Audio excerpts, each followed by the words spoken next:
Hello again, my friends.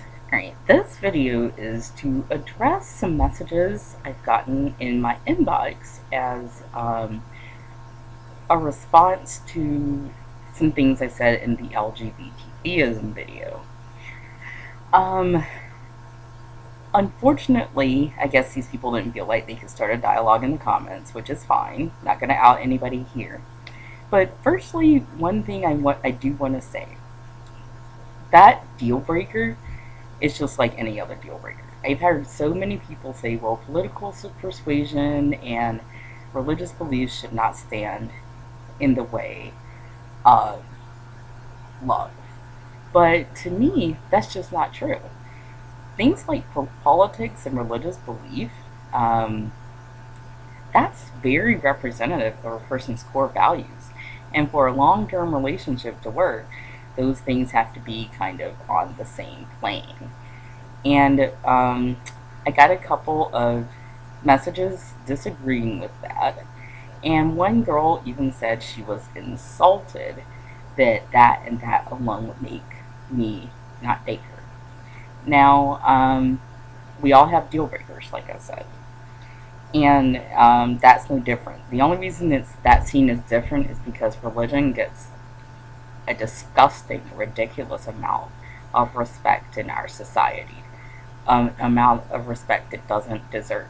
So, to be perfectly frank, I don't care, religious people, if you are offended by anything I say, because the thing is, I don't give religion the respect that society does, because I don't feel like it deserves it. Quite the opposite, in fact. So, there you have it. I don't respect religion. I respect your right to hold said beliefs, but I do not respect those beliefs themselves.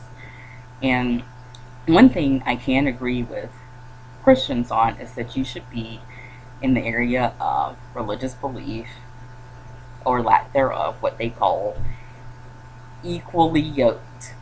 And they use the finger quotes because that's the religious way of referring to that, meaning that to be in a successful long-term monogamous relationship, you should probably be on the same page as far as spiritual and or religious belief goes.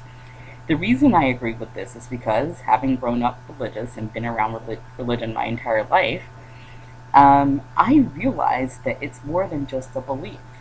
It's a culture. It's a lifestyle. There's Christmas plays and Easter plays and tent revivals and church every Wednesday night and Sunday morning and Sunday night. I mean, on and on. You can't expect an atheist to participate in this stuff and be okay with it. Maybe some are. I mean, I can't speak for everybody. Speaking for myself, that would make me extraordinarily uncomfortable. Christians, think about how you would feel, say, if you had a Muslim partner and you had to go to mosque and pray facing Mecca 5 times a day on a mat, no matter where you were. Think about how uncomfortable stuff like that you don't believe in will make you, but you had to participate in it thanks to having a partner that who is involved in this. Same thing, you can't separate it from your life. There's no way it wouldn't influence your partner's life. And also, like I said before, not only do I have absolutely no respect for religion, I pretty much feel religious belief to be delusional. I have a lot of contempt for it. Not for the people. Now, I try to love everybody no matter what. What you believe is your business. But that's why I don't date theists. It's nothing personal to you. It seemed like these messages were not necessarily hostile, but hurt. And I'm not trying to hurt anybody. You can take offense. Nobody has the right to not be offended. That's another common misconception in this society.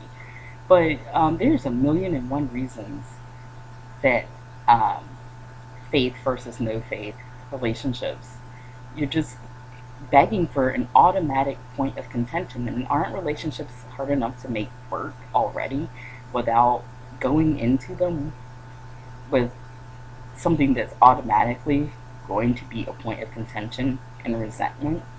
Especially for someone like me, because I am an active, what one would call anti-theist.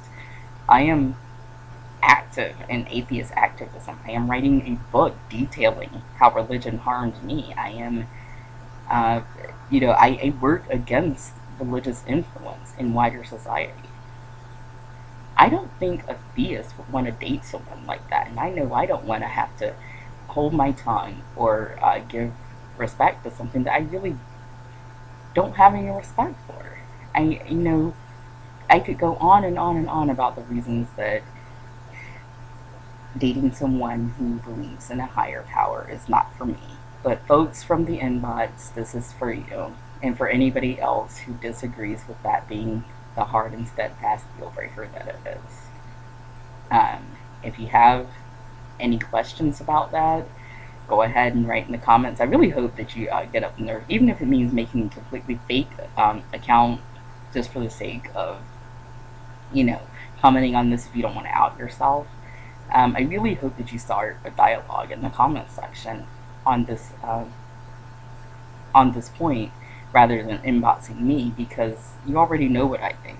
I've addressed this before, but I really do not believe that there are very many atheists who could date theists. And I mean, I'm sure it happens. I've never seen it not be a point of contention, and I've seen it end relationships. I just, it's not something I agree with doing. And I've seen it on the other side too. Christians will not date, who won't date people who aren't, of their faith. I can see different denominations of the same faith, but as far as totally different faiths or faith versus no faith, I really don't see that happening. I really don't see that working. And more power to you if you make it work. But that deal breaker isn't to insult anybody. It's just like saying, I won't date someone who has kids, or someone who, wants to live in a certain area of the country, or who has a certain profession. We all have deal breakers, folks. Everybody's got standards in the world of love. It's not to insult anybody. But that's my video for right now. I hope that explains, and that those of you who had a problem with what I said in the LGBT theism video, I hope this explains it for you. Alright? Thanks. That's all for now.